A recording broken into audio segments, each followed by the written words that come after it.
Welcome, welcome. Hi, Meg, Brittany, and friends. I'm so curious. Um, how many of you have, how many of you are in my 6-week program or you have bought my 6-week program? And tell me how long ago you bought it if you are in my 6-week program.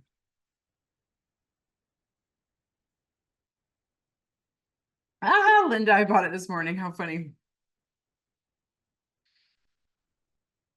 Sally. Hey, Sally. Shelly, you bought it in July and completed it. Way to go. Okay, this just bought it this weekend. Okay.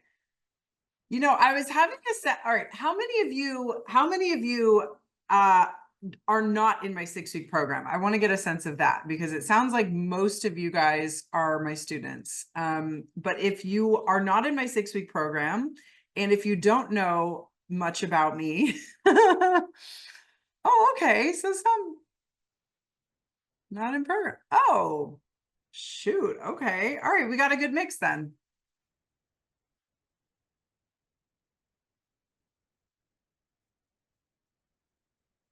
Okay. So just a little housekeeping for today. We are going to tap. We're going to use our food cravings to tap today, but don't have the food in front of you. Okay. I will tell you when to go grab the food. So if it's ice cream, if it's chocolate, if it's cookies, I don't want that to be a distraction for what we're going to go through for the first part of the training. Okay. So just, I will tell you when to go grab your food. And if you don't have food with you, that's okay. You can just imagine it. All right.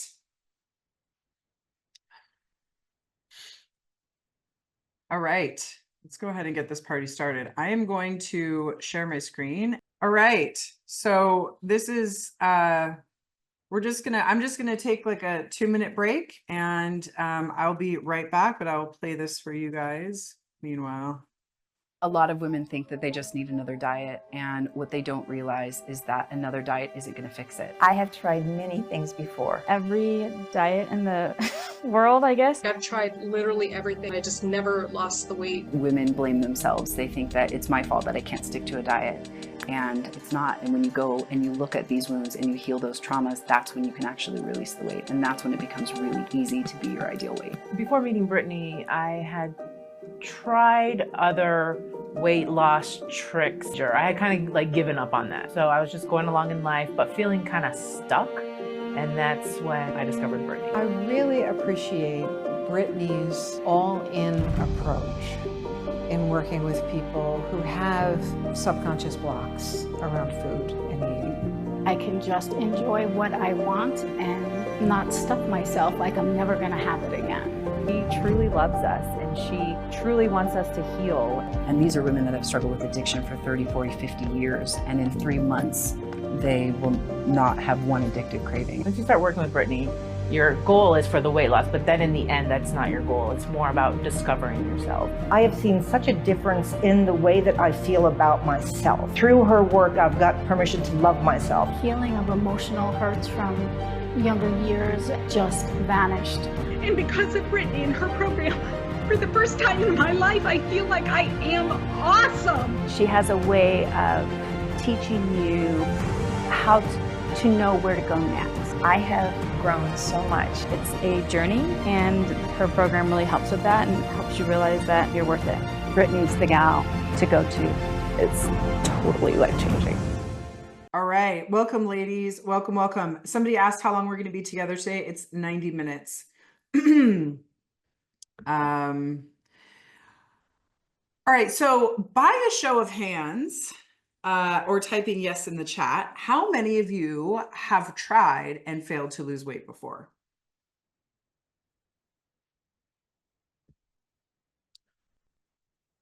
Yes, yes, yes, yes, yes, yes, yes. Okay, so it's pretty much all of us then. And, when you really think about it, losing weight isn't actually the hard part. right? Because we've all lost weight before. The hard part is keeping it off, right? So I'm going to tell you something. After a decade and $100,000 of my own money, I found what I believe is the only and the most effective way to permanent weight loss. And write this down. It's all without pharmaceutical pills, no surgeries, no shakes, no needles, no jabs, none of that stuff. I'm going to show you what $100,000 of my own money and a decade of my life returned. So if you have a pen and a piece of paper, during the rest of our time together, I'm going to show you the secret to permanent weight loss. And here's the best part. You can still eat whatever you like. See, diets, trainers, pills, shakes, and even surgeries, guys, even surgeries, they fail. They often fail. And women from around the world come to me for the missing piece. So today I'm going to prove that permanent weight loss is possible. When you embrace this missing piece, you can look the way you want while eating the way you want whenever you want. You probably didn't find me by accident. Today is a day that you get a glimmer of hope, and we destroy these horrible, horrible lies that you've been told for your entire life about diet and weight loss. Because the truth is, you've been lied to. The fitness industry, the pharmaceutical industry, the medical industry, they profit by prescribing, not by curing the actual problem. They benefit long-term if they sell you Band-Aids instead of fixing the wound. It's not in their best interest to address the cause of your weight gain. They'd rather sell you something to treat a symptom or two, right? How many of you guys know this is true? If you know this is true, type yes in the chat. Because what I want you to do is I want you to write down the word goal, okay? Followed by a colon, because you may think your goal is to get rid of cravings. Maybe you want to lose 25 pounds, fit in your old clothes, maybe reignite your relationship, or, walk more easily, play with your grandkids. But you know what? None of those are your real goals. I'm going to tell you what your real goal is. Now, everybody should have the same goal. And notice I said goal, not goals, right? Your real goal is to find the root cause. See, people say that I've been battling with my weight for years, but that's not true. You haven't been battling with your weight for years because it doesn't take years to lose weight. See, I know this is a polarizing statement, and that's on purpose. What people mean when they say to that is, I have been manipulated, I have been deceived, I have been tricked and conned into working on the wrong thing. And as long as I spend my time, my energy, my effort, and my money trying to solve the symptoms of a problem, instead of spending all my time, energy, money, and effort solving the root cause of the problem, I'm always going to struggle with my weight. Is this making sense to everybody? Type yes in the chat if this makes sense to you. And maybe you've heard this before. Maybe you already understand this if you're a student of mine. All right. So who's ready to get to the root cause? Who wants to know what their root cause is? And I know this isn't sexy, guys. It's much easier for me to sell you a super shiny new diet or a new weight loss pill. And I know you all have fallen into the victimhood of trying every new thing around the block, around the corner. But there's a reason why women from all over the world, celebrities, people that I can't actually name, and 257,469 women come to me because I give them the truth, and I'm here to give you the truth. Okay. Now, if you ask me, of course, I'm going to tell you that this perspective is right, that, the way I see this is correct. because, you know, discovering the root cause to my own weight gain and my own emotional eating not only changed my life, but it's changed hundreds of thousands of my clients' lives for over a decade now. So if you ask me, of course, I'm biased. I want to recognize that. I don't want you to listen to me. I want you to listen to the women that were sitting in the exact same seats that you're sitting in now. I want you to listen to them. I started doing this the middle of January, the 16th of January. I have lost 11 pounds since then.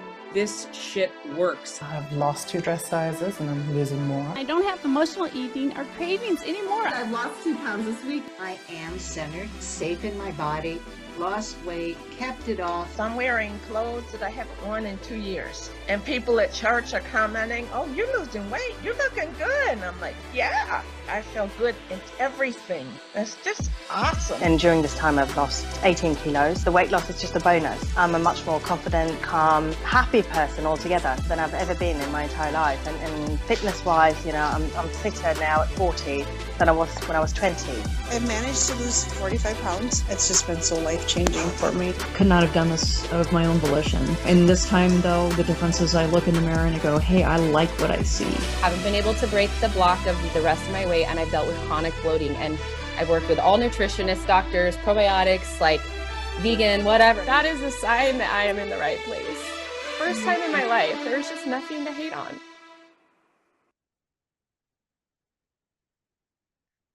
All right, so you might be thinking, okay, Brittany, well, that all sounds good. I'm motivated by these people. Tell me what the root cause is. Tell me what the root cause. What is my root cause? Well, you might know this. If you're a student of mine, you probably have heard me talk about this. And, or if you're in personal growth at all, you know that we have a conscious and a subconscious mind, right? So scientists have proven that 90%, you guys, 90% of what you think and do is run by your subconscious mind. This includes your thoughts about food and exercise. So your thoughts and emotions are controlled by a part of your brain called the hippocampus. And you might be thinking, well, okay, what does this have to do with my weight? Write this down. Everything. See, fears and phobias, they seem to arise without a clear reason. But what I bet you didn't know is that the hippocampus is an area of the brain that stores all of your memories, and it triggers automatic fear and anxiety and pleasure responses. Okay, so we're going to do a test right now to see if this is you, because, you know, maybe you don't have this problem. And if that's the case, you don't have to spend 90 minutes with me. You can leave and you can do something else with your day. So what I'm going to do is I'm going to put a picture on the screen and we're going to see what happens. What I want you to do is I want you to type in the chat what your reaction is to this next slide.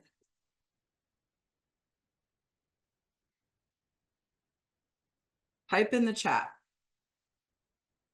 Yeek, ooh, gross, meh, scared, scary, fear, yuck, everything all at once, nothing, funny, laugh, disturbing, creepy, sad, nasty, super creepy.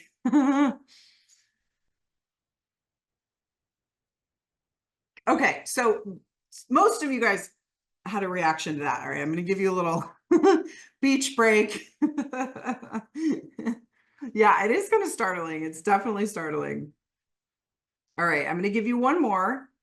And I want you to tell me, everybody take a deep breath. Let it go. All right, tell me what type in the chat what your next reaction is to this slide.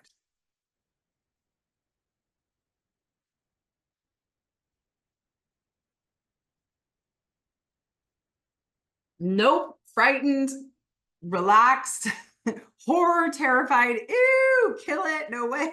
Okay. See, here's what I want you guys to realize. As smart as you all are, you don't even know why you're responding that way. If you were an alien from another planet and you had never seen one of these things before, you might walk up to this and touch it because it looks fuzzy, right? You might think like, oh, wow, that's so cool. I wonder what that is. You'd want to pick it up.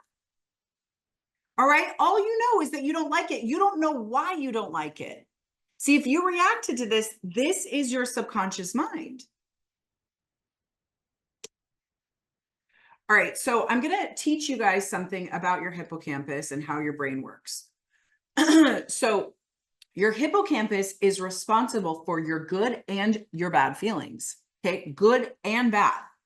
When we have an experience, when we experience pretty much everything in life, it creates an imprint in the hippocampus when the experience is impactful in some way, okay? When you experience something bad, the hippocampus sends a signal to the amygdala, which is your body's fight or flight response. When you experience something good, the hippocampus sends a signal to the nucleus accumbens, which is the brain's reward system, and that makes you feel good. When something happens and we're reminded of an experience that's been imprinted in our hippocampus, a signal goes off in our brain.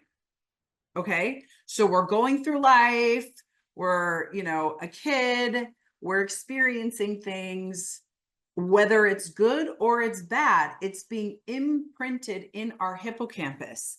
And then later on as an adult, when something happens in our life that triggers that memory from the past, we're not conscious of it.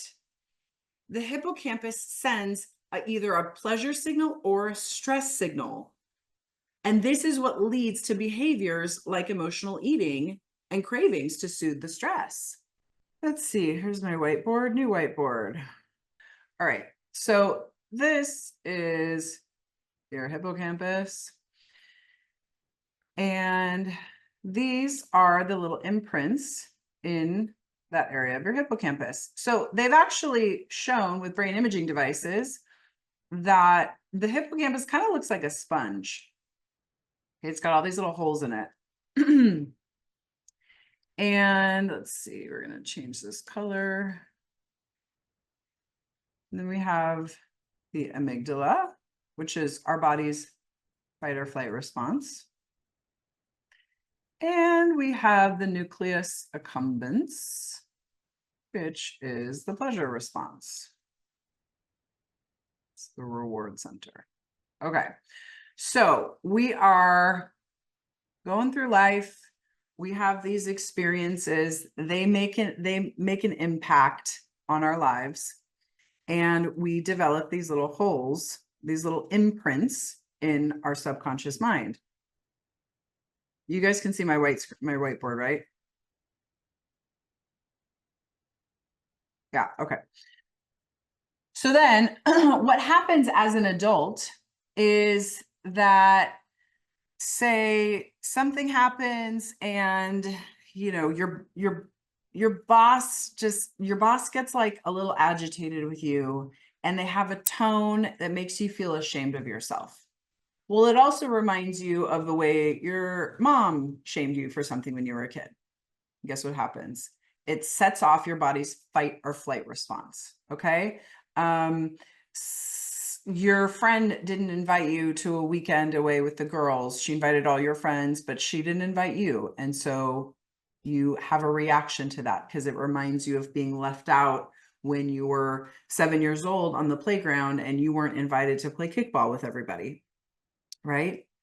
These things are happening all the time. You get in a fight with your partner, you are pissed off at your neighbor, somebody says something or does something that you don't like, you don't feel good about yourself, you can't fit into the clothes that you really like, right? These things are happening because of an imprint that was created when you were much younger. Same thing over here. We eat a cookie and it reminds us of a positive time from our past.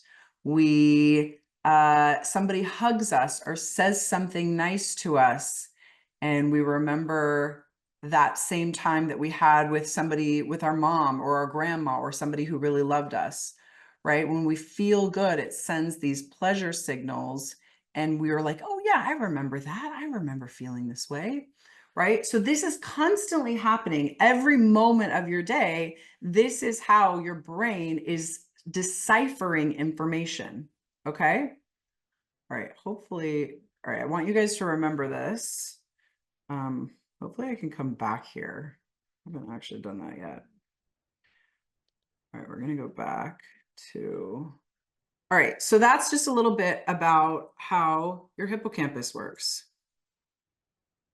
Okay, so, you know, if you're a student of mine, you've heard me talk about how there's a difference between cravings and emotional eating, right? That hippocampus drawing is an example of when we're moving towards a positive feeling or away from a negative feeling, okay? That was one of my biggest discoveries that kicked me off on this journey that helped me, that enabled me to discover how to end emotional eating permanently by changing the brain chemistry. So today we're going to talk about cravings. So what I want you to do is I'm going to dive deeper into the cravings, but I want everybody to think about the food that they can't keep in the house. Now, when you have a food craving is for something specific. Okay. It's the chocolate with the sprinkles on it, and you are willing to drive 30 minutes out of your way, sit in traffic with no air conditioning to go get that food. Okay. Whereas emotional eating, when that's triggered, usually any food will do. Yes, you would like the cookies and the candies and the chips and the sodas, but if that's not available, like if you are one of those people that just doesn't buy junk food, and you don't trust yourself with food in the house, you don't keep it in the house. If you're one of those people that doesn't keep food in the house and you get an urge to eat, you will eat anything that you can find. I once had a client say, yeah, I even ate dried macaroni or uncooked macaroni one time. Right? Which is a bit extreme. So today we're just going to talk about cravings, but I want to make that example for you guys just so you understand that, you know, nobody talks about this. Nobody teaches you that you're having an emotional response, that you're having a different emotional response. They think, oh, you're just eating, that food's not on your diet, you're bad, you can't stick to a diet, you don't have willpower. That's what you think. That's how you've been programmed. Right? But that's actually not true. The signals, the different signals that are going off in your brain are what's causing you to have that emotional reaction. Okay. So I want you to tell me in the chat, tell me what that food is for you. What is that food that you can't keep in the house? For me, it's chocolate chip cookies. Okay. For me, it's chocolate chip cookies. And what I want you to do is I want you to tell me what your first memory is of eating this food. Okay. So people who struggle with certain foods that they can't keep in the house will often, pretty much always, have a memory of eating that food with somebody that they love or during a time that was really positive for them. Okay. So for me, my positive memories go back to me baking cookies with my grandma. My grandma was like my second mom. She took care of me a lot. I felt very loved by her, felt very accepted by her. And as a rowdy Mormon kid, that was really nice. That was a really nice experience for me to have, because I had a lot of problems with my parents who were, you know, really just trying to make me a good human. But I was fighting with them a lot. But my grandma, she loved me and she accepted me no matter what. And so we'd make cookies together. And that was some of the best, most nurturing moments of my life. Okay. So tell me in the chat who your food reminds you of. I'll give you some examples too. It doesn't have to be from your childhood either. I've had a client say, you know what? Every day when I was walking home from college, my best friend and I, we would stop at this store and we would get this certain pack of sweets and we would eat them together. And I was working with her in her 40s, and that was, you know, she just couldn't figure out why she couldn't stop eating these foods and sabotaging her healthy eating plans. I've had another client say she couldn't stop eating macaroons. And when I asked her about that, turns out her and her husband went on their honeymoon to France and she'd never had a macaroon before. And they were just loving the macaroon experience. And obviously her honeymoon was a really great time. So So think about what your food is and who you used to eat this food with. Friday nights with my dad or my brothers, we would go to Peerless and get ice cream sundaes, which was heavenly. That's a very common one. Or maybe you didn't spend a lot of time with one of your parents, and when they would pick you up or when you would see them, they would go get you that special treat that they knew you really loved. And so you started associating that food. You knew, okay, when dad's going to come pick me up on Sunday, we're going to go get ice cream, right? Or every Friday we get to invite our friends over, and all of our friends come over, and my mom cooks all this pizza and pasta. It's like an Italian dinner night. Christy says spritz with my grandma. All right. Donuts, special trips to the bakery with grandfather, road trips with besties. Yeah, absolutely. Okay. So you guys know how you recognize somebody's face, right? It's a friend, it's a family member. You obviously, you don't have to put any thought into that. You think, do I know you? Yeah. But you don't just recognize their face, right? You have specific emotions and responses that are attached to them.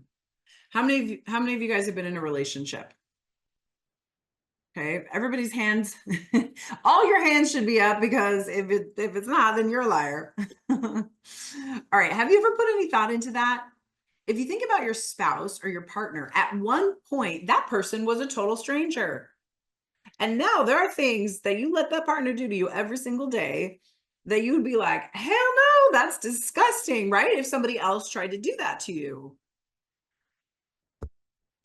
So for those of you who are moms, think about your baby, right? How many times have you let your baby take a sip of your drink, and, the baby backwashes all into it. They get their, crusty chips in your drink, and you just think, okay, well, that's how it goes. You don't think anything of it.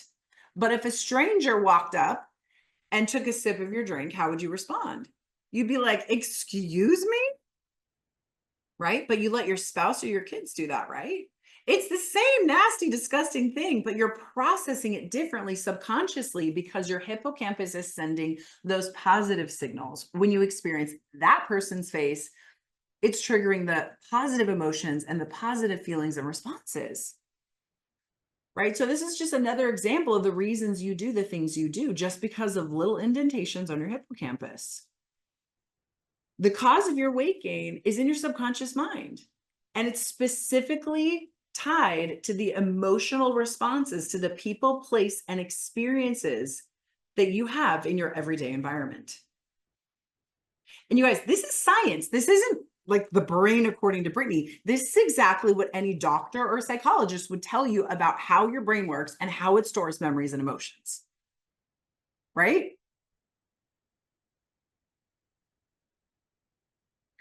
Okay, so cool, Brittany. What does the hippocampus have to do with weight loss? I'm so glad you asked. All right, so when most people, everybody here has tried and failed diets, right?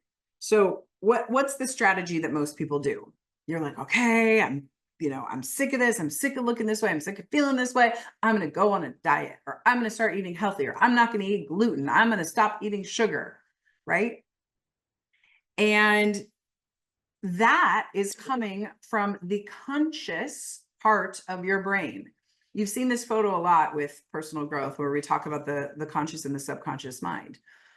The conscious mind is the 10% here that's sticking up out of the water. The subconscious mind is controlled by the 90% of the experiences, beliefs, and imprints or indentations you have in your hippocampus.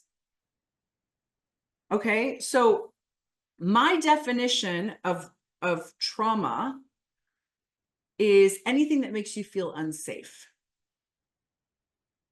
When a traumatic event occurs, it's really just something that makes you feel uncomfortable. It could be anything from, these experiences that I've listed out here, growing up with an alcoholic parent, having a toxic parent, narcissistic parent, sociopath, experiencing any kind of verbal abuse, whether it's from your origin, family of origin, or, you know, maybe it was at school on the playground, not feeling good enough, feeling unloved, even family changes like a move or a divorce. Anybody in the family that's struggling with mental health issues, it can be even a sibling or a friend, kids at school, somebody being mean to you, any kind of bullying situation, feeling like an outcast. And of course, a topic that I talk about a lot, sexual abuse or any kind of body boundary violation. These experiences create those indentations on your hippocampus. And think about how dynamic these experiences are, right? If somebody even has a tone that sounds like the way your dad sounded when he was drunk and he would come home at night and, you know, he would get into an argument with your mom, and somebody's tone or the cadence of their voice reminds you of that, how do you think you're going to respond? You know, this is when, have you ever had those experiences where you're like, I don't know where that came from. I don't know why I reacted that way. Or your partner says something to you or triggers something and you just can't control yourself. Or, you know, maybe your kid's teacher says something, or, you know, maybe your parents come over and they do something and you just freaking lose your mind. It's because of these indentations on your hippocampus and these experiences that those are tied to. Okay. Now, these can even be small. Okay. I once had somebody go back in time, and we found that the root of all of their disordered eating came from a moment that she was in a bathroom and a glass shattered. The glass shattered and she felt so unsafe. Now, think about the sound of a glass shattering. That could sound like a lot of things day to day. That could sound like a lot of things. Somebody taking some silverware out, somebody cooking, you know, some sounds in the car. I mean, there's so many things that were reminding her of that glass shattering in the bathroom when she was a kid, right? So it doesn't have to be these really big things. You know, some people say to me, well, that's not, I had a really good childhood. Nothing happened to me. My parents were super loving. And, you know, I believe you. I believe you. It's not that I don't believe you. I do believe you. There's actually a trauma, and I'm going to talk about a few more of them today, but there's a trauma that every single person here living on the planet has experienced. And we don't even realize it. And we are still passing that on to our children too. So for you parents, I'm going to talk about that tomorrow. It's really important. It's really important to stop doing that, to stop doing it to yourself and stop doing it to your children. Okay. So this is why you struggle with your weight. So here's the example. So you have an experience. My parents were always too busy to listen to my problems, but food was always there for me. That creates this belief. I'm on my own with my feelings. Food is my only reliable source of comfort. Oh, by the way, this is me as a 5-year-old. I don't know if you can tell or not. You see the light in my eyes. See what a cute little girl I was. All right, I'm going to take you on Brittany's journey with her imprints and her indentations in her hippocampus. So another experience, my parents dismissed my feelings and told me to get over it instead of comforting me. Well, that created a belief my emotions are a burden to others, and it's better for me to just keep my feelings to myself. I was left alone at home from a very early age with caregivers that were neglectful or frightening. I remember feeling unsafe and anxious, but I had nobody to turn to. That develops into the belief the world is a dangerous place and there's no one to protect me. My needs were often ignored and I had to fend for myself. That gives me a belief that my needs don't matter. Others will not provide for me. I'm alone and I must not rely on anyone. All right, then here I am, 12 or 13, and you can kind of see from my empaths in the room, you can see the light in my eyes is going away a little bit, right? This is what happens to all of us. You're born perfect. You are born with no indentations in your hippocampus. And then as you go through life, we create more and more traumas in our brain, and it changes who we are. Then you get a little bit older, and a kid at school pushed me and called me an idiot in front of everybody. That developed a belief in me that that I'm stupid and nobody likes me. I'm not important. When my grandma passed away and I saw her in her final moments, this developed into a belief that loving someone means inevitable pain and it's safer to keep a distance. Constantly being criticized and told that I was never good enough by my caregiver develops into a belief that I am fundamentally flawed and I must earn approval to be valued. And of course, for the final big one, when somebody assaulted me who I thought was a friend, which developed into a belief that if I'm overweight, I can protect myself from ever being hurt again. Now, all of these emotions and all of these traumas and these indentations on my hippocampus, they develop the personality and the person that I am becoming in the world. So this is me a few years later, and you can tell I'm struggling with low self-esteem. I had this belief that my sexuality is my power, that I have nothing to offer of value, that I'm ugly, that I'm stupid, that I'm not worthy, that I'm alone, that I have to earn love, that I'm fat, that I'm unlovable, that I can't trust anybody. I don't deserve to be loved. I don't deserve to be happy. I'm not good enough. I have to do everything alone. People will betray you.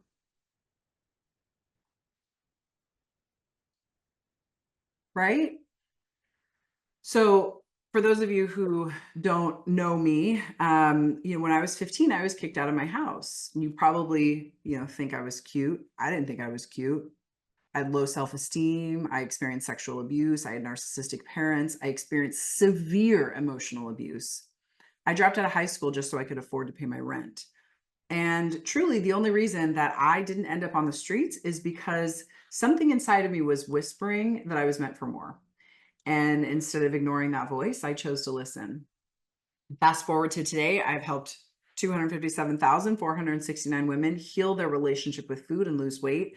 I've traveled the world for 10 years. I was living as an expat in Latin America and Europe. I run a multinational online business for more than a decade. I have amazing family and friends who love me. And I ticked off most of the experiences on my bucket list, I think before the time I was 35.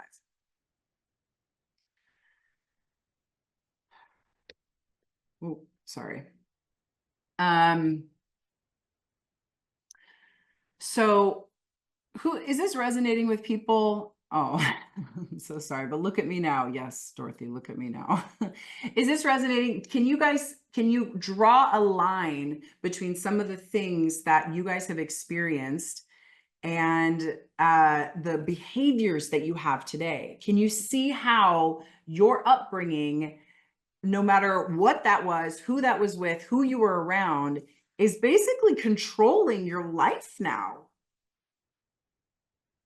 I'm seeing all these yeses. Yes, yes, yes. 1,000 times yes, definitely.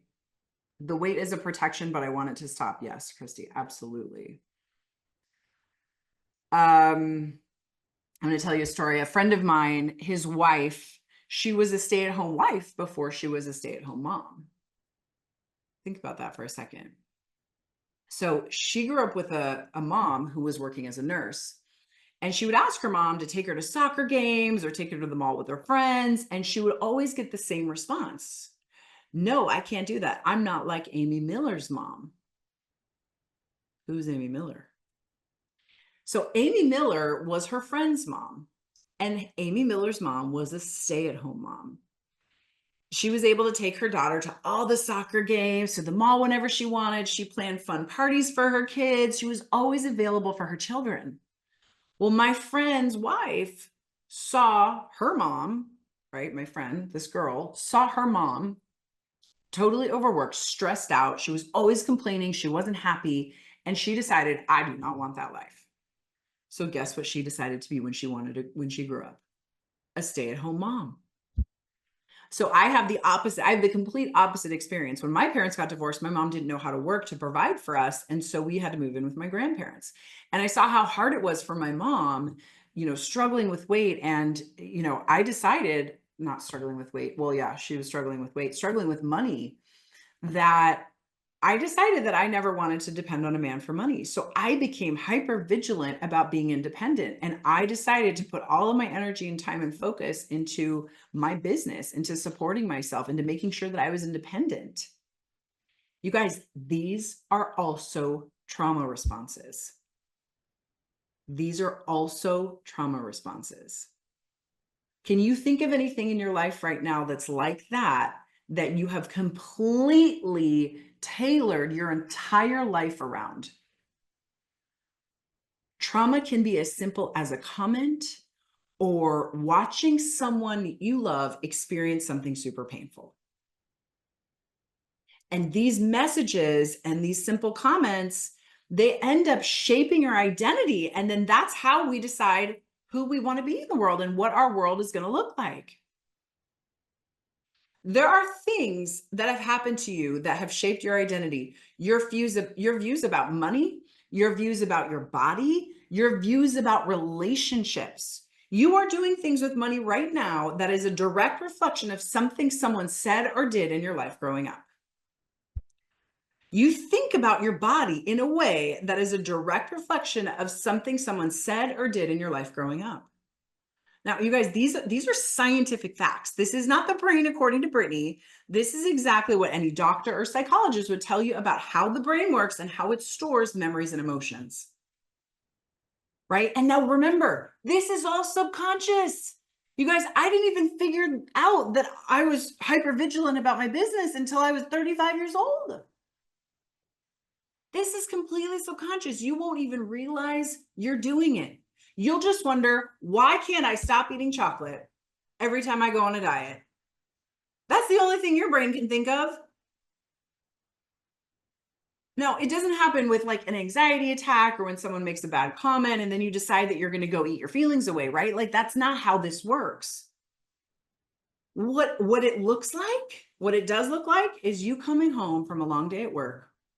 Maybe there was a lot of stress, maybe you're on a deadline, but now you're home and you can't put down that ice cream.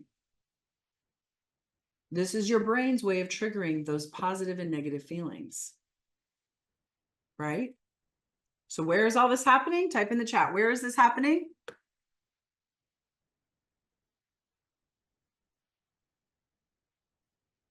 In the hippocampus. Yes. And who's in charge? The conscious or the subconscious mind?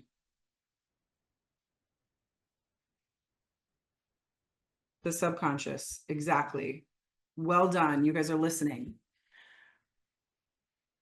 Okay, so Brittany, thanks. You told me what all my problems are, and it seems hopeless, right? It seems hopeless.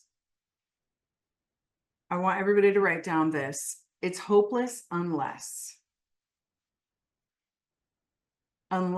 we cut the ties, unless we retrain your brain and cut the ties.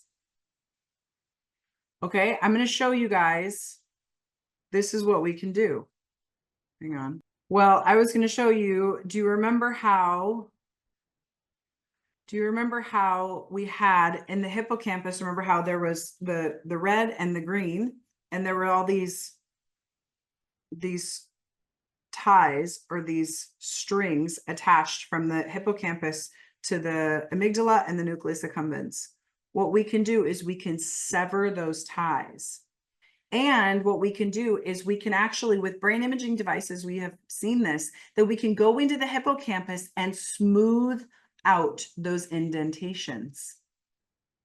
We can make it so that you can remember the things that have happened to you, but you no longer have an emotional reaction to them. How amazing is that? So I'm going to give you guys a test now, and don't worry, you'll get it right. I want you to type in the chat, tell me what your name is. Tell me what your name is. Type in the chat what your name is. Tammy, Donna, Carly, Sally. Woo! You guys are on it with the chat today. I love it. All right. So my question to you is, how do you know? Ooh. All right. How do you know? How do you know that's your name? Because I mean, people have called you a lot of things in life, right? Like somebody cuts you off on the freeway and they call you an asshole. So somebody calls you an asshole and that's your name. How do you know that's your name? It's the name I was given at birth. It's my mom and dad, my parents told me, because that's what my parents told me. It's how I identify with myself. Okay, so what's your point, Brittany? My point is, you respond to that name because you were trained to respond to that name. When you came here, you really didn't even know that that was your mom and dad, right? You come to learn that that's them, but you didn't really know that at first. So when you realize that everything about you is something that you were trained to respond to, you were handed a set of beliefs, somebody else's beliefs, right? Remember the tarantula? If you came down here and you were an alien and nobody told you to be scared of that tarantula, you might pet it.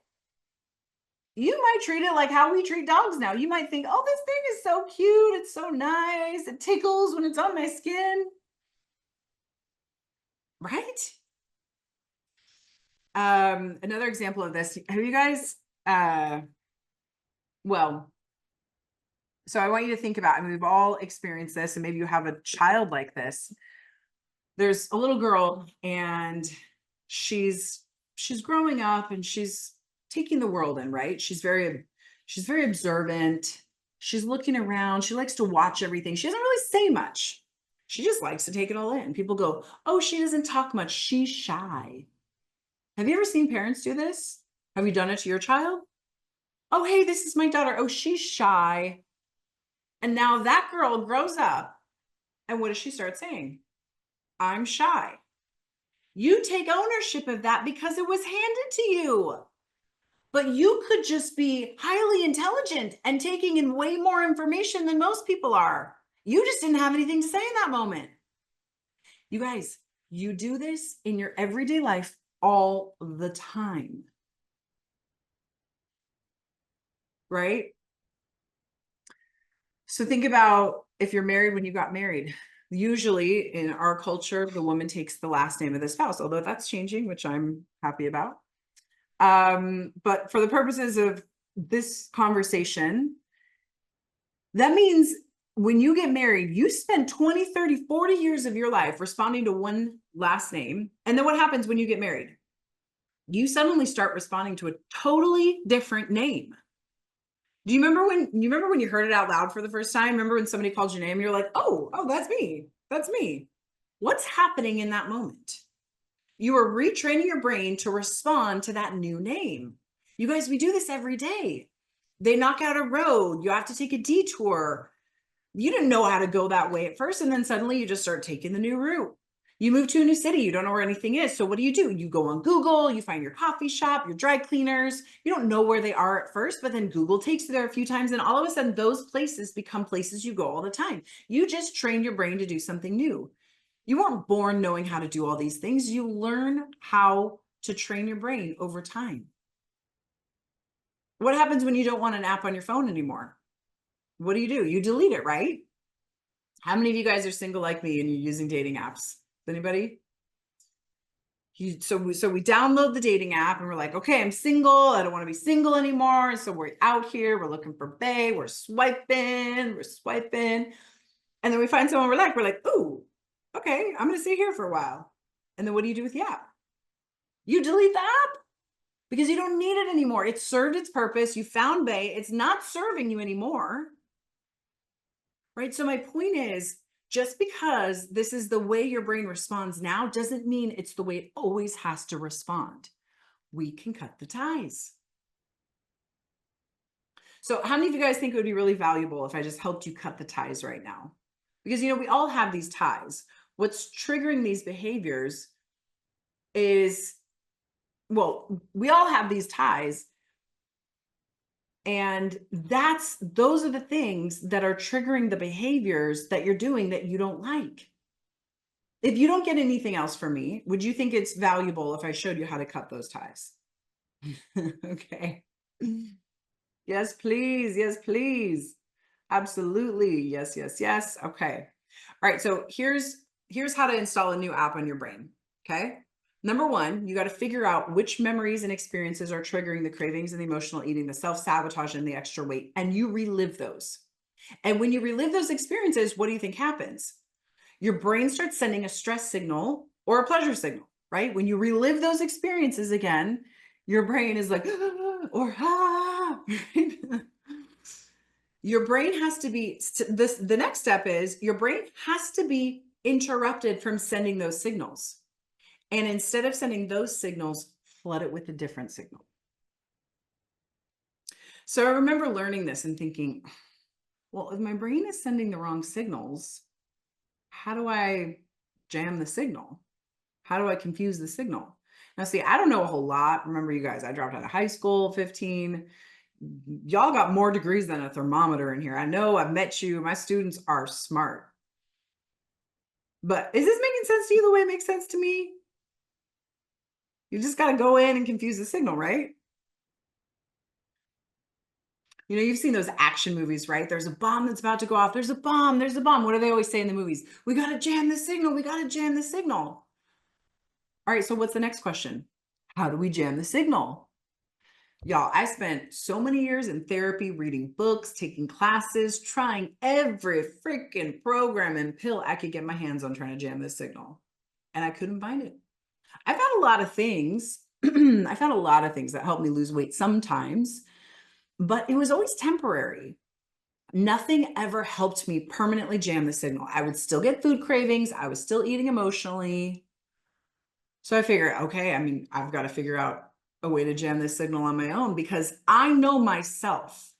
I have very shitty willpower. I know that I could not just make myself walk around the block or call a friend when I wanted to eat something or take a few breaths or meditate or, you know, whatever the hell the other advice is. I needed something that was so effective that my brain would forget to even have the cravings. And that's exactly what I discovered.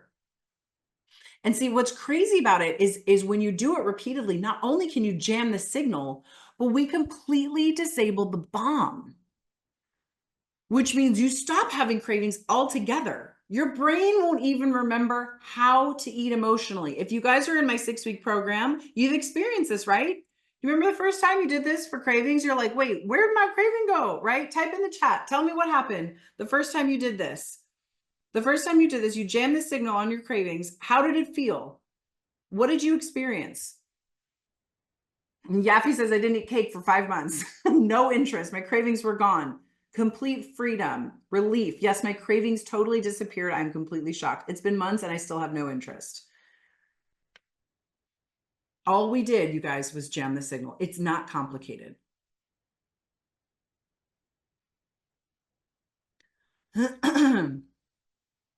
How many of you guys have exes, right? If your hand's not up, you're a liar. We all have exes, right? Think about it. At one point, that person meant the world to you. You would have a positive emotional response to them. And then something happened. He didn't know how to act right. He did something that you could not forgive him for, right? And over some period of time, if you're honest, the thought of that ex actually makes your skin crawl. How many of you guys have had this experience? You may even think, oh my God, I can't even believe I was with that person. I know I have a few of those. So now I have no, I have no reason to judge your love life. So I don't know if what he did was wrong or not, but my point is that at some point you decided to train yourself to act differently. Right? You had the thought that person's not serving me anymore. This is not good for me anymore. And so you trained yourself on a new response to that person. So nothing I'm telling you is new. This is stuff you guys do every single day, except no one ever showed you how to do it in this area where it matters the most.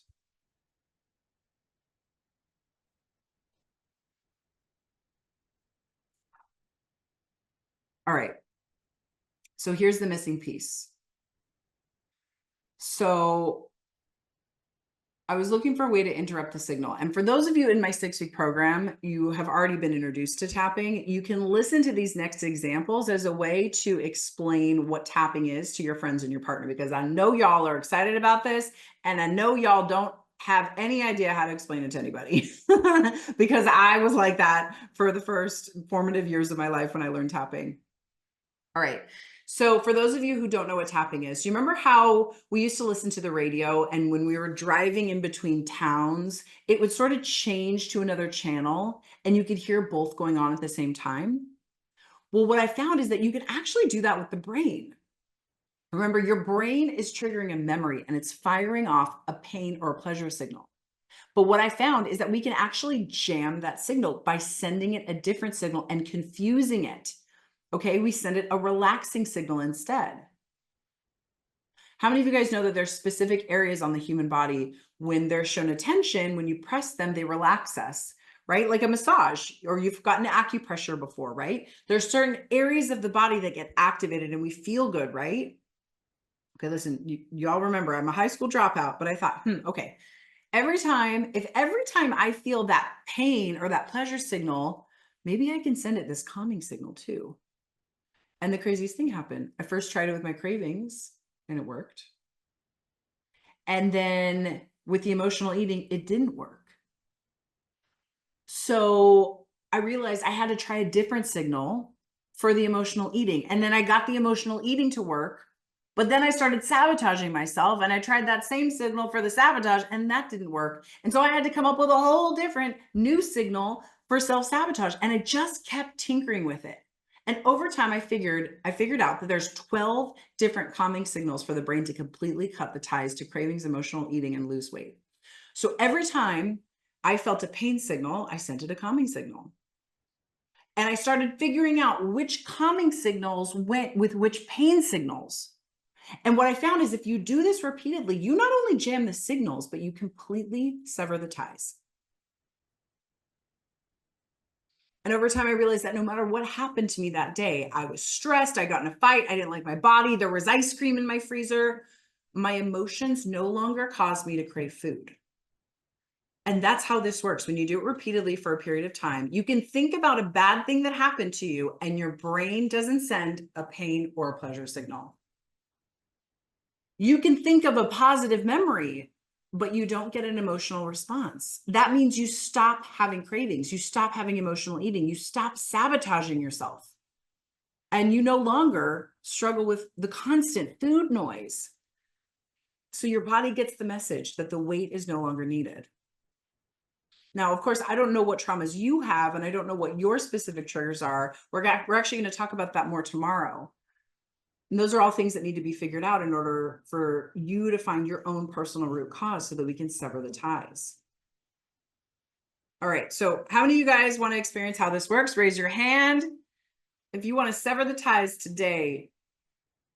Okay, so what we're going to do is I'm going to teach you how to sever the ties to one of your foods, a food that you can't keep in the house. If you would like to be able to eat chocolate, right? Chocolate's a super common one. If you'd like to be able to eat chocolate and have a few squares instead of having the whole bar, or maybe you have just a scoop of ice cream instead of the whole pint, right? Who would like to do that?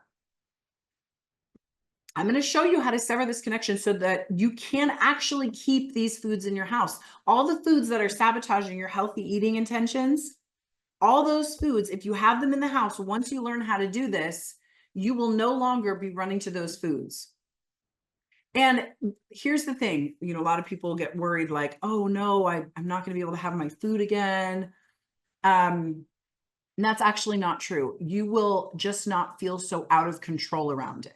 You will be able to still enjoy the food sometimes, but you will eat a normal amount of food. Okay, so go ahead and grab your food right now. If it's ice cream, go get it out of the freezer and come back and tell me what your food is. And tell me, because we already talked about this, tell me what memory you have of eating this food. Who did you used to eat this food with?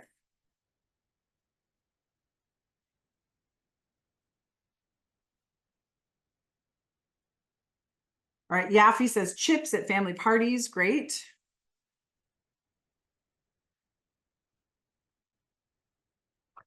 All right, if you don't have food, chocolate chip cookies, Dad, if you don't have food with you today, you can just imagine it. This experience works better when you have the actual food. But it's okay. We'll send you a replay of this. You guys can watch this again and actually do it with the food. I highly recommend you do that. Chocolate frosting with my dad who baked a lot. Oh, I love it. Homemade bread, chocolate whenever I'm stressed or tired. Okay, Zamana, tell me who that is connected to, because whenever you're stressed or tired, that makes me feel like it's emotional eating. And that's actually not the technique that we're doing today. Today we're just doing the pleasure signals. The pain signals are actually a completely different technique. It's a completely different signal and it requires a totally different process. Okay. Popcorn with mom, potato chips, lemon rolls. Okay, cool. So what we're going to do, guys, is we're going to use our fingertips and we're going to tap on different acupressure points on the body. So if there's anybody that's not familiar with tapping, what we're doing is we're simply pressing on specific acupressure points and we're sending a different signal than the one that's going out. Okay, that's it. This is science, you guys. This is not complicated. Okay. I'm going to share with you. Okay. So these are the points that we're going to be using to send the different signals. This is a very forgiving process. You basically can't do this wrong. Okay. So what we're going to do is I'm going to just go through the points. Let me share it so we can go through the points together. All right. So we have the eyebrow point, the beginning of the eyebrow. We have the outside of the eye. We have the under eye. We have under the nose. We have the chin point, collarbone point, under the arm, tippy top of the head, and the karate chop point. Okay. Don't worry. You will do it. You will do it right. The only way to do this wrong is if you start thinking about your laundry list or who you got to pick up in 5 minutes, or if the class is over, or if you start thinking about something other than what we're talking about. Okay.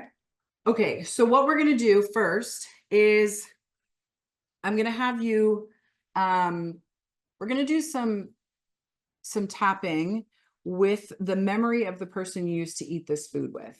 Okay. So the first thing that I want you to do is I want you to actually take a bite of the food that's in front of you. And I want you to tell me what your desire for it is on a scale from 0 to 10. 0 is no craving at all. And 10 is like the worst it can possibly be. And while you're doing that, only have a small bite. I only want you to have a small little bite.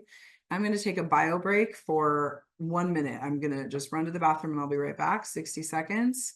While you guys take a bite, just take one tiny bite and tell me in the chat what your number is on a scale from 0 to 10. Whew, I cannot think when I have to pee. Okay. Let's see. We've got a lot of numbers in here. 8, 8, 10, 10, 9, 7. Oh my gosh. You guys are on it today. Okay. 10 strawberry cheesecake. Cool. Okay. So what I want you to do next is I want you to think about the person you used to eat this food with. Who did you eat this food with? And type in the chat. Tell me who that person is.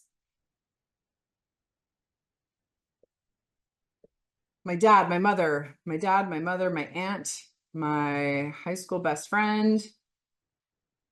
If you can't think of a person, you can always give this. So what we're going to do is we're going to give this positive feeling back to the person that it came from, because your cravings are coming from this positive memory. It's actually not coming from the food. And so in order to confuse the signal and to jam the signal, we need to send the signal back to the person that it came from.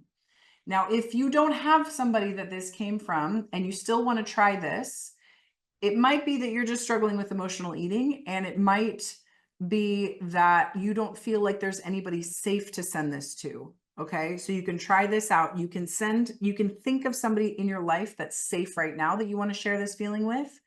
You can think of a dog, an animal, dog, a cat. I know for me, when I was first starting this, I didn't have anybody that I felt safe sharing this feeling with. And so I used trees. Okay. It does not have to be alive. They can be dead. Okay. So I want you to think, and if this comes from a group of people, give it to the person that you are the most excited about sharing this feeling with. Okay. So what I want you to do is, you guys, you're just going to tap along with me. Okay. I'm going to show you where the tapping points are. You can use either side. Sometimes I do 2 fingers. I'm going to try to just do 1 to not be confusing. So tap along with me. So what you're going to do first, though, is you're going to look down at this food, and this is going to sound really weird, right? This is going to sound really, really weird. But what you're going to do is you're going to feel that 9, that 10, that 8. You're going to feel that good feeling, that craving that you have right now. You're going to look down, and that craving, you're going to pick that craving up, and you're going to take it out of the food, and you're going to bring it into your body. I know for me, I have to do this a couple of times. So you're going to literally scoop the feelings out of that food, and you're going to bring it into your body. Do that a couple times, and then just tell me when you've got it. When it feels like it's in your body now more, and it's not in the food as much.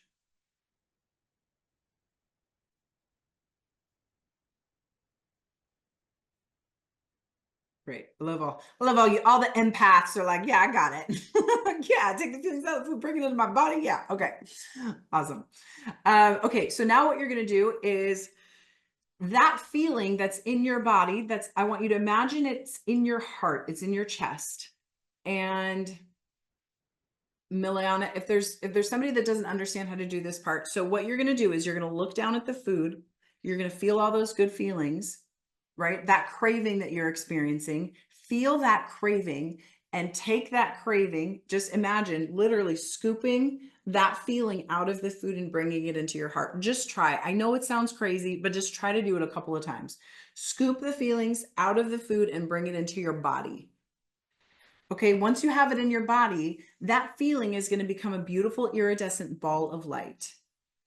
And I want you to imagine the person that you want to share this feeling with, or that you used to share this food with, is standing in front of you. And as we start tapping through the points, what you're going to do is you're going to send this taste and all these good feelings from your heart to their heart. I'm going to do it like this. And when you send that taste from your heart to their heart, you're going to see their expression go, oh my gosh, thank you so much for sharing this with me. And they are so delighted to see you. They are so delighted to feel this feeling with you again. And then watch, and keep tapping now, watch as they send this feeling from their heart back to your heart. Okay. Now taste the food in your mind. I know there's a lot going on here, but just follow my instructions. Taste the food in your mind, feel all those really good feelings, and send this taste and all these good feelings. You can tap here. I usually don't tap here when I'm on camera, but for those of you who tap in that spot, tippy top of the head. Now send this taste and all these good feelings from your heart to their heart, and from their heart to your heart. Okay. Remember what the food tastes like in your mind.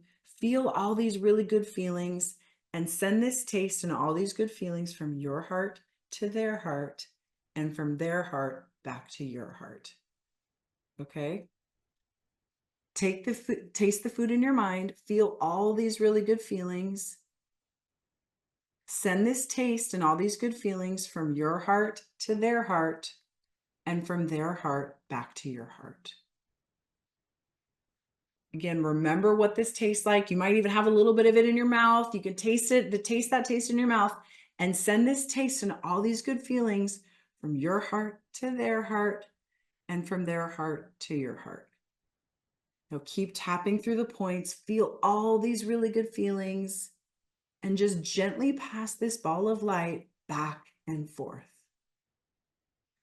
Back and forth. Keep tasting the food in your mind. Feel all those warm, delicious feelings. Remember what that food tastes like, and sending this taste from your heart to their heart, from their heart back to your heart.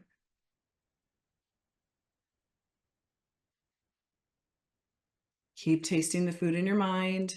Feel all those really good feelings, and just send this ball of light back and forth, back and forth, back and forth, back and forth. And keep tapping through the points here. And I'm going to take you through a little visualization. So I want you to walk over to them and I want you to give them a hug.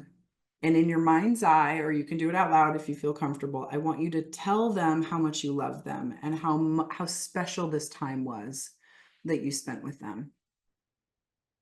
Tell them whatever it is that you want to say to them, whatever it is that they need to know.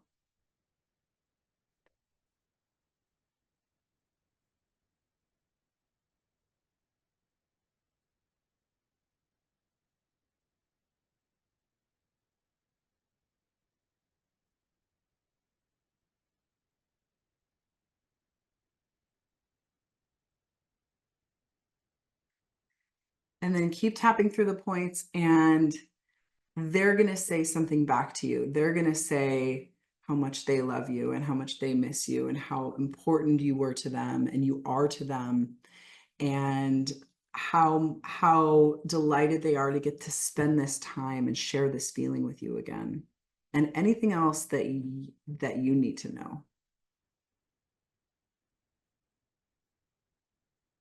No.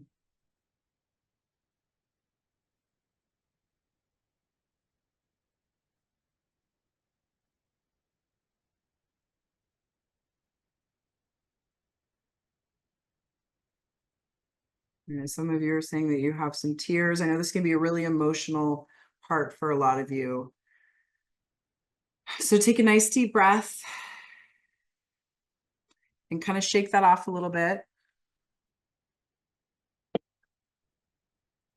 And what we're going to do now is we're going to test and we're going to see where our cravings are at now. Okay? Because maybe this didn't work for you, or maybe it did. Maybe it worked a lot. So go back to the food and have another bite, another taste of this food, and tell me what your number is now on a scale from 0 to 10.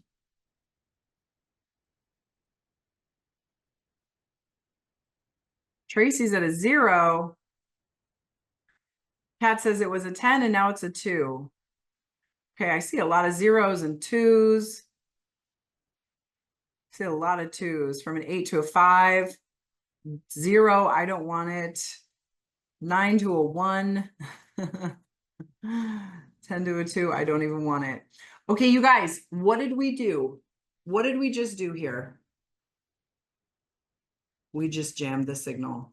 We confused the signal. We told the brain that this food belongs with this memory. It doesn't belong with my emotions.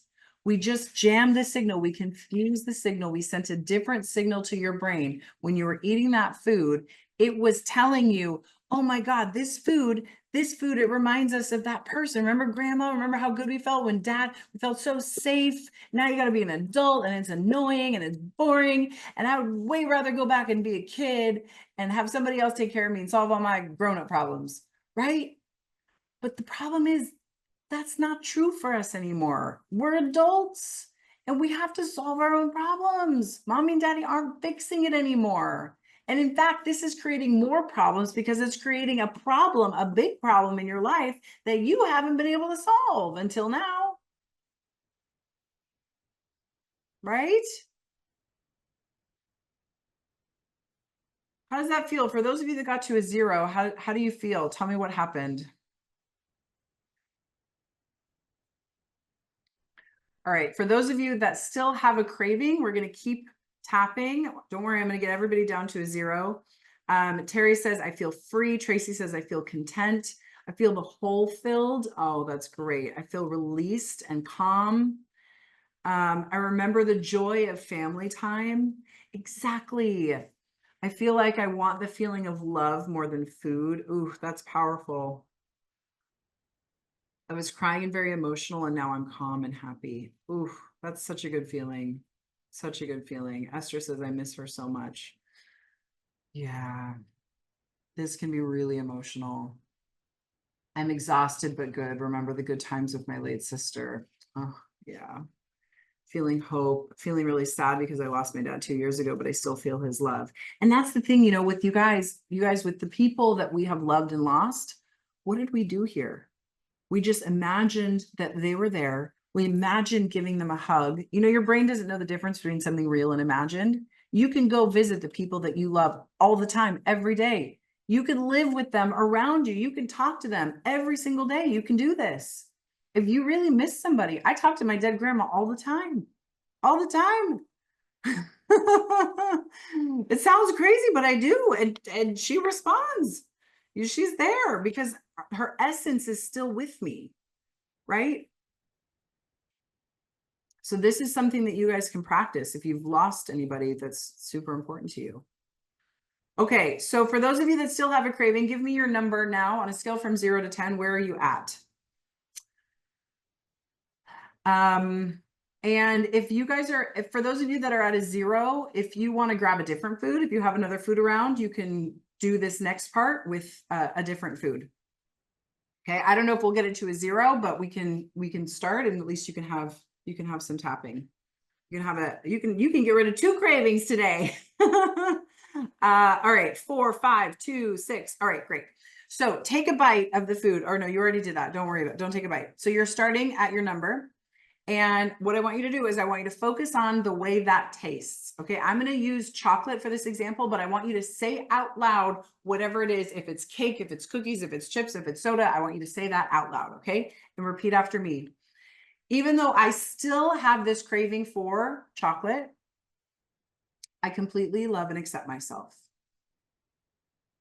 Even though I still have this craving for chocolate, I accept myself and these feelings.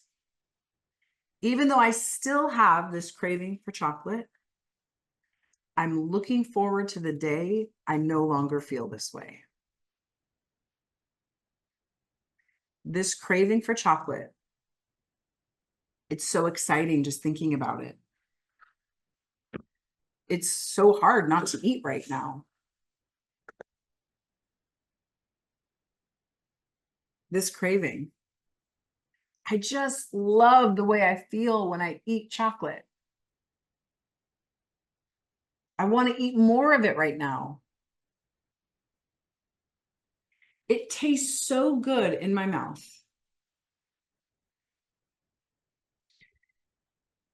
I just love how it feels when I eat it. There's nothing else like chocolate. When I eat it, all of my problems disappear. I can't feel stressed and eat chocolate at the same time. That's one of the things I love about it. Chocolate makes all my stresses go away. But I'm eating too much of it lately. And that's not good for me. I'd love to be able to enjoy just a little bit of chocolate without feeling the need to eat the whole bar.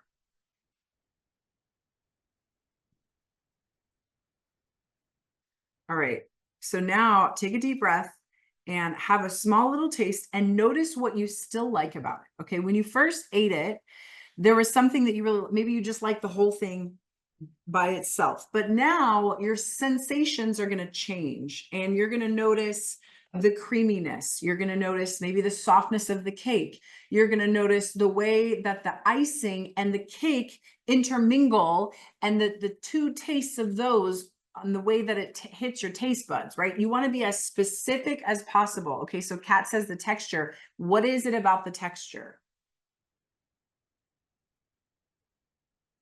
Type in the chat so I can help you too.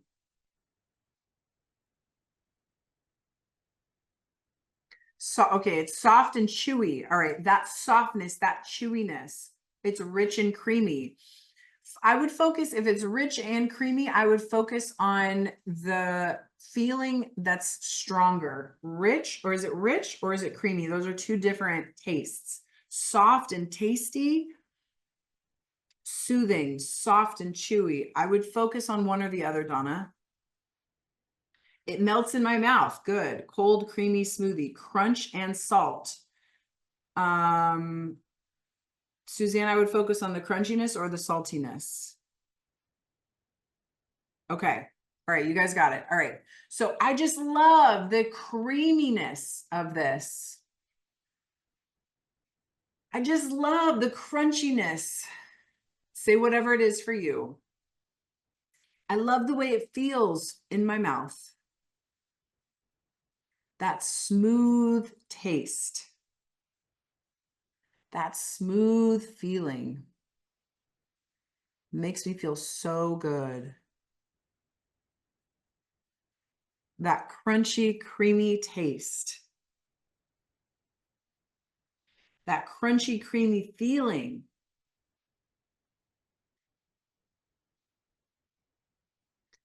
That rich taste. I love the way I feel when I eat it. I can't get enough of this creamy feeling. I can't get enough of this rich feeling. I can't get enough of the salty, crunchy, creamy, moist, whatever the feeling is. I can't get enough of it. When you say it emphatically, it helps you process it quicker too. That's why I'm saying it so animated. Okay? I just love that crunchy, sweet, smooth feeling. It's so good. I don't want to let this go. I don't want to let this go. All right, take a nice deep breath, and we're going to address the part of you that doesn't actually really want to give this up. I know there's some of you here. I don't want to give up this chocolate. I will feel deprived if I don't have my chocolate. You can't take this away from me. It's mine. Eating chocolate makes me feel so happy. I don't know how I'll feel happy if I don't have my chocolate. It's my reward. How will I reward myself if I don't have my chocolate? It's like an old friend. Chocolate's always been there for me. I'm afraid I'll never be able to eat it again. I'm afraid of feeling deprived if I don't have my chocolate. But the truth is, chocolate can't really make me happy. It doesn't know how. Chocolate is just chocolate. It can't love me back. It's just chocolate. It just lies there. Chocolate can't make me happy. It doesn't know how. But I'm learning how to make myself happy. And I look forward to the day that I no longer feel this way about chocolate. I'll take a nice deep breath.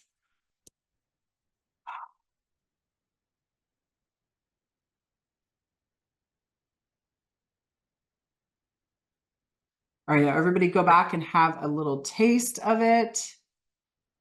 Now, here's the test, okay? Hopefully you guys are at a 0. I want to respect our time together.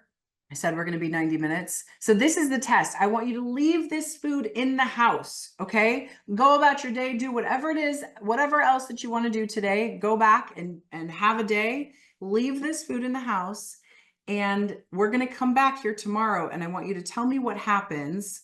I want you to tell me what happened, how you reacted to this food for the rest of the day and for the morning tomorrow. Okay, because tomorrow we're going to talk about self-sabotage. Who wants to know why they sabotage themselves from being a healthy weight? And, you know, I know that if you follow me, this is a big issue for you, right? Like every time you lose a little bit of weight, you find yourself back in the snack drawer.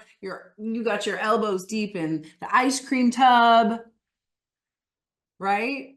So tomorrow we're going to dive deep into self-sabotage, and we're going to have another experience. And it's actually one that I've only shared publicly a few times. And I usually save it for my private coaching clients or my students that are in my higher level courses. But I think but I'm just feeling it. And since a lot of you guys are 6-week students, I think you'll find a lot of value in it tomorrow. So I can't wait to be with you guys again tomorrow. Thank you so much for being here and for tapping with me and for sharing today. And for being so engaged in the call too. Thank you so much for doing that.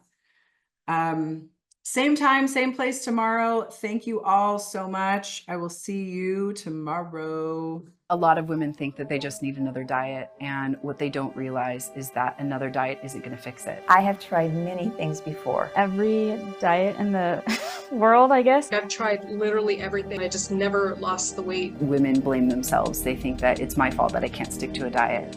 And it's not. And when you go and you look at these wounds and you heal those traumas, that's when you can actually release the weight. And that's when it becomes really easy to be your ideal weight. Before meeting Brittany, I had tried other weight loss tricks. I had kind of like given up on that. So I was just going along in life, but feeling kind of stuck. And that's when I discovered Brittany. I really appreciate Brittany's all-in approach in working with people who have subconscious blocks around food and eating. I can just enjoy what I want and not stuff myself like I'm never going to have it again. She truly loves us, and she truly wants us to heal. And these are women that have struggled with addiction for 30, 40, 50 years, and in 3 months, they will not have one addictive craving. Once you start working with Brittany, your goal is for the weight loss, but then in the end, that's not your goal. It's more about discovering yourself. I have seen such a difference in the way that I feel about myself. Through her work, I've got permission to love myself. Feeling of emotional hurts from younger years just vanished. And because of Brittany and her program, for the first time in my life, I feel like I am awesome. She has a way of teaching you how to know where to go next. I have grown so much. It's a journey, and her program really helps with that and helps you realize that you're worth it. Brittany's the gal to go to. It's totally life-changing. Bye, everybody. See you tomorrow.